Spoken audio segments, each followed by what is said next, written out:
अस्सलाम वालेकुम, मैं हूं फैसल तारिर। अडियाला जेल के बाहर जी मौजूद हूं। आज मंगल का दिन है और यहां आज अडियाला में मुलाकातों का दिन है और यहां आप देख रहे हैं पीछे गाड़ियां खड़ी होना शुरू हो गई हैं। कुछ रहनुमा और कुछ वर्कर यहां पर पहुंचना शुरू हो चुके हैं। लेकिन सबसे अहम चीज़ ये है कि आज जो सरप्राइज़ आई है, आज जो बड़ी खुशखबरियाँ आई हैं और जिसकी उम्मीद नहीं थी, यानी इतनी बड़ी खबर इस वक्त जो पेशावर हाई कोर्ट से आई है और जिस तरह से पेशावर हाई कोर्ट के चीफ जस्टिस ने ना सिर्फ ताकतवर हलकों मौलाना फजल रहमान और वो तमाम लोग जो ये चाह रहे थे कि शायद वो सुहेल अफरीदी का रास्ता रोक लेंगे या मौलाना फजल रहमान किसी भी तरीके से अपने भाई को वज़ीर आला बना लेंगे, आज जो पेशावर हाई कोर्ट से फैसला आ गया है और फैसले से भी ज्यादा जो जज यानी chief justice Peshawar high court के रिमार्क्स आए हैं वो इंतहाई तगड़े हैं, इंतहाई अग्रेसिव है। कोई उम्मीद भी नहीं कर सकता था कि पेशावर हाई कोर्ट से इस तरह का इतना तगड़ा फैसला आएगा। दूसरी तरफ सुप्रीम कोर्ट के अंदर मैच पड़ा हुआ है और सुप्रीम कोर्ट के अंदर आज जजेस दोबारा आपस में लड़े हैं और लड़ाई इतनी शदीद हो गई थी कि फिर जस्टिस अमीनुद्दीन को वो जो लाइव स्ट्रीमिंग चल रही होती है ना, वो जो पूरी कौम देख रही होती है कि क्या तमाशा हो रहा है, 26वीं तरमीम क्यों हुई, उसका बेनिफिशरी 26वीं तरमीम का किस तरह से दिफा करते हैं, तो उस हवाले से भी हमने बात करनी है कि इतनी लड़ाई स्ट्रॉन्ग कैसे हुई। फिर क्योंकि अडियाला के बाहर मौजूद है, एक तरफ मंगल का दिन मुलाकातों का दिन, दूसरी तरफ अडियाला के अंदर तोशाखाना 2 की समात चल रही है। अब जो सुबह मैंने यहाँ आके पहला वीलॉग किया था उसके अंदर मैंने आपको बताया था कि अगरचे सलमान सफदर साहब नहीं आए, कोसैन फैसल मुफ्ती साहब नहीं आए, अरशद तबरेज साहब नहीं आए, यानी पीटीआई की जो टॉप की लीड वुकला है ना इस केस के अंदर, कोई एक भी नहीं आया। बताया गया कि रस्तों की बंदिश है, हम नहीं आ सकते, समात मुलतवी कर दें, कल रख लें, परसों रख लें। अब इस बात को तकरीबन 4 से 5 घंटे हो चुके हैं, अभी तक अडियाला जेल के अंदर समात जारी है। यानी इसका मतलब ये है कि वो जो दरखास्त मुलतवी करने की रखी गई थी उसको मुस्तरद कर दिया गया है और बजाय इसके के वुकला आते, वुकला के बगैर ही समात जारी है। तो इसका मतलब क्या है? मतलब ये है कि जब वुकला मौजूद नहीं है तो फिर वो जो डिफेंस का एक इख्तियार होता है कि जज साहब दिफा का हक दें 342 के बयान के बाद या ना दें, वो इख्तियार छीन लिया गया है। अब हो सकता है सरकारी जो है वो वुकला मुकर्रर कर दिया गया, क्योंकि अडियाला से खबर तो तभी बाहर निकलेगी ना जब समात खत्म होगी, तो वुकला आकर बताएंगे, अदरवाइज तो कोई सोर्स नहीं है।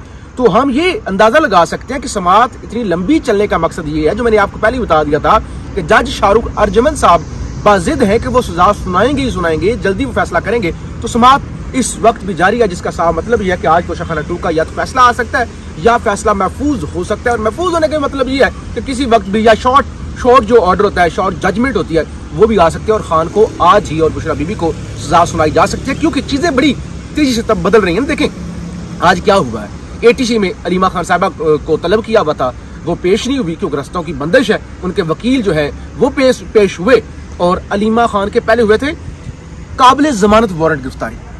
आज ना काबिल जमानत वारंट गिरफ्तारी, यानी पुलिस को यह कह दिया गया है कि अलीमा खान साहबा को अगर वो पेश नहीं होती तो गिरफ्तार कर लिया जाए। ये सारी चीजें चल रही हैं, ये बड़ी अहम चीजें और बड़ी डेवलपमेंट है। आज यहाँ पे अवामी असम्बली भी लगने जा रही है, उस हवाले से भी आपको बताएंगे। आपसे गुजारिश है इस यूट्यूब चैनल को जरूर सब्सक्राइब करें, वीडियो को लाइक करें, शेयर करें और अपनी राय का इजहार जरूर करें। थोड़ी सी तबीयत के अंदर जाहिर है गड़बड़ है, मौसम तब्दील हो रहा है और हम मुसलसल ट्रैवल कर रहे थे। आपको पेशावर से भी अपडेट किया था और फिर वापस इस्लामाबाद आके आपको अपडेट किया। इसी तरह से यहाँ जो है वो अडियाला जेल से भी, तो इस वजह से ज़रा अगर आपको थोड़ा सा वो अजीब लग रहा हो तो इस वजह से यहाँ पे बैठ के ये वीलॉग जो है वो किया जा रहा है और आपके सामने रख रहे हैं। अच्छा जी, पेशावर हाई कोर्ट वाली जो डेवलपमेंट है ना वो बड़ी अहम है। अब सबको लग ये रहा था कि पेशावर हाई कोर्ट से सुहेल अफरीदी के खिलाफ फैसला आ जाएगा और मामला तब तक रुक जाएंगे जब तक कि ATC से PTI के MPs नायल नहीं हो जाते और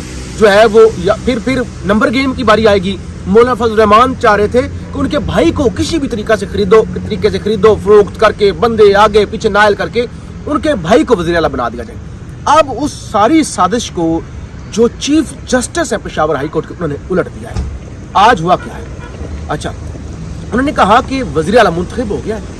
चीफ जस्टिस ने कहा उन्होंने कहा देखो मैं बच्चा नहीं हूं, मेरे पास एक एक चीज पहुंच रही है। कल पेशावर उन्होंने कहा KP असेंबली के अंदर इलेक्शन हुआ है, इलेक्शन के अंदर 90 वोट सुहेल अफरीदी साहब को पड़े हैं और वो कहते हैं कि इलेक्शन हो चुका है, जेन्युइन इलेक्शन हुआ है, और उनका पहले जो वज़ीर आला थे उन्होंने इस्तीफा दिया है और उनका इस्तीफा मेरिट पर था। मैंने एक चीज देखी है, गवर्नर का लिखा हुआ खत मन ही नहीं रखता, वो जूते की नोक पे हम रखते हैं, रद्दी की टोकरी के अंदर फेंकते हैं, और उन्होंने कहा कि फौरी तौर पे हम पाबंद करते हैं कि सुहेल अफरीदी साहब से हलफ लिया जाए। बताया गया जी वो जी असल में फैसल करीम कुंडी साहब जो है ना वो मौजूद नहीं है, वो गए हुए हैं, दौरे पर गए हुए हैं, उनको पता नहीं था, तो आप मेहरबानी करें जब तक जो है वो नहीं आते, वो हलफ नहीं होता, तो पुराना जो वज़ीर आला था अली अमीन गंडापुर उसको कायम मुकाम वज़ीर आला डिक्लेयर करके तो काम चलाया जाए। उन्होंने कहा बिल्कुल ऐसा नहीं होगा, अगर आपको स्पेशली जहाज भेजना पड़ता है तो जहाज हम भेजेंगे और आज ही जो है वो हलफ होगा। उन्होंने कहा ये जो है ना, ये जो आप कह रहे हैं ना कि हकायक छुपाए गए हैं या ये है, उन्होंने कहा हकायक सारे के सारे मेरे सामने आ चुके हैं, ये आप जो है वो चलाकियां किसी किस्म की मत करें। बताया गया जी इंतजार कर लें, कल तक आ जाएंगे। कोई इंतजार वाली बात नहीं है, एक सूबा है, सूबे के अंदर इलेक्शन हुआ है, मेरिट पर इलेक्शन हुआ है और फौरी तौर पे हलफ लिया जाए, तो ये कोई उम्मीद भी नहीं कर रहा था ना। देखिए मैं उनके वाज़े अल्फाज आपको पढ़ के सुना देता हूँ। कहते हैं 90 नुमाइंदों के वोट से सुहेल अफरीदी वज़ीर आला मुंतखब हुए। जहां तक इस्तीफे की बात है तो जब गवर्नर ने वज़ीर आला का इस्तीफा वसूल कर लिया तो वज़ीर आला मुस्ताफी तस्वर होगा।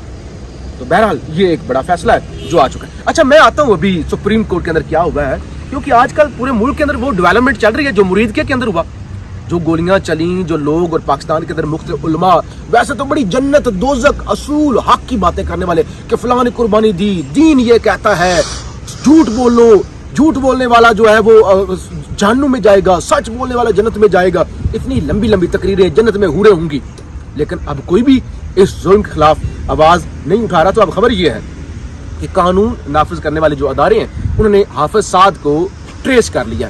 पहले भी खबरें चल रही थी पुलिस जराए से कि पुलिस वाले कह रहे थे कि जी वो गिरफ्तारी दे दें, हमें अपने आप को हवाले कर दें, वो चकमा दे के हमें निकल गए, यानी इस तरह की चीजें। लेकर रात को ही जराए से खबर आ गई थी कि वो कुछ मखसूस जगह पर कैद हैं, हाफिज साद जो है वो जख्मी भी हुए थे। तो अब खबर ये आ रही है कि दोनों भाइयों अनस को और साद को का सुराग लगा लिया गया है, सरेंडर करें वरना गिरफ्तार कर लिया जाएगा। ये पुलिस की जानिब से वार्निंग दी गई है कि हमें पता चल गया है, हमने उन दोनों को ट्रेस कर लिया है, आप सरेंडर कर दें वरना जो है वो जो भी हम करेंगे। बहरहाल वो पहले ऑलरेडी ट्रेस है, ऑलरेडी किसी और की हिरासत में है, जहां पुलिस नहीं जा सकती, जहां पुलिस के पर जलते हैं, जहां पुलिस की इतनी औकात नहीं है। नंबर 1 तो ये चीज हो गई। अच्छा सुप्रीम कोर्ट के अंदर वही 26वीं तरमीम वाला केस चल रहा है, यही इसी चीज पर डिबेट हो रही है कि लार्जर बेंच बनाया जाए या फुल कोर्ट बनाई जाए। आज जैसे जमाल खान मंदोखेल ने कहा नहीं जी वो नए रूल्स बन गए हैं, नए रूल्स बन गए 2025 के, तो अब जो है ना अब कुछ नहीं हो सकता, अब यही बेंच सुनेगा। तो जस्टिस आयशा मलिक ने कहा कौन से रूल्स बन गए हैं? उन्होंने कहा भाई जस्टिस मंदोखेल का रूल्स बन गए हैं, सारे जजों ने उस पर दस्तखत किए हैं, सबकी मुशावरत से बने हैं। जस्टिस आयशा मलिक ने कहा मेरी नहीं मुशावरत से बने, ये किसी और की मुशावरत से बने हैं, आपकी मुशावरत हमारी मुशावरत से नहीं बने, ये झूठ मत बोले। बहरहाल वहां पे तल कलामी हुई, फिर तू तुड़ा, यानी भरी अदालत के अंदर सुप्रीम कोर्ट के 3 जज जिसमें जस्टिस आयशा मलिक, मुसरत हलाली ने इंटरवीन किया, फिर जस्टिस जमाल खान मंदोखेल, और बिल आखिर नौबत ये आ गई कि जस्टिस अमीनुद्दीन साहब को फिर वहां पर समात रोकना पड़ गई। उन्होंने कहा इंटरनेट का मसला है, इंटरनेट जो है वो नहीं है, तो इसलिए बराह रास्त समात नहीं चलाई जा रही। मसला वही था कि वो एक्सपोज हो रहे थे, पूरी दुनिया को जो है वो पता चल रहा था कि जजेस का क्या आपस में मामलात हैं और किस तरफ सूरत हाल जा रही है, तो वो हो रहे। बहरहाल एमपीएज यहाँ पे MNAs सेंटर पहुंचना शुरू हो गया। आखिर में आप जरा राजा साहब दिखा दें, गाड़ियाँ जो है वो आ रही है, क्योंकि जगह ऐसी है शायद आप ये इस तरह इधर जो है वो नीचे दरख्त के नीचे जो है वो पहुंचे हुए हैं लोग, और ये सारी सूरत हाल है। बहरहाल हम आपको अपडेट करते रहेंगे। अलीमा खान साहबा के नाकाबिल जमानत वारंट की गिरफ्तारी भी जारी हो गए। अब देखना ये होगा कि आज वो यहाँ पर आती हैं तो क्या उनको गिरफ्तार किया जाता है या नहीं किया जाता। पाकिस्तान जिंदाबाद।